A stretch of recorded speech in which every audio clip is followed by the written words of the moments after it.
The Dalit movement are dominated by the middle class who raised the topic of caste, reservation and the issue of identity. So their struggle have brought Dalits on section for the section of intellectuals to critically review not only Indian tradition and culture but also the paradigms of modernity and Marxism.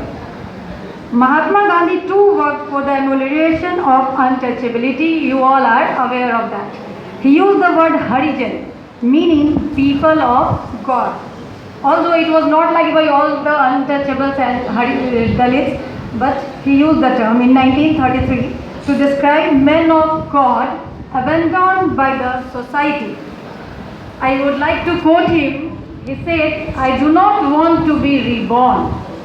But if I have to be reborn, I should be reborn as untouchable, so that I may share their sorrows, suffering, and the affronts level at them, in order that I may endeavor to free myself and them from their miserable condition.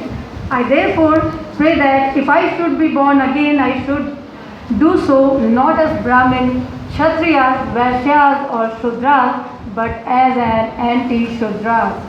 Ambedkar gave a political dimension to anti-caste movement.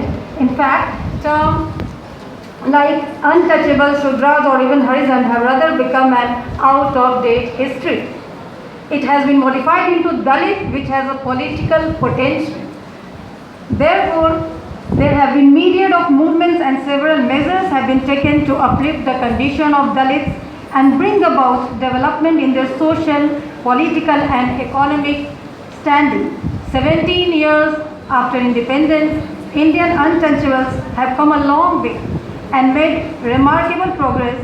So we can safely submit the transformation of Dalits, the ascent of untouchable, is a result of the popular theme, educate, organize and agitate. So I would like to quote Dr. Bhim Rao Ambedkar lastly, and I would wind up with this quotation: "To enunciate the principle of justice is one thing, and to make it effective is another thing." So I stop here and thanks for listening me.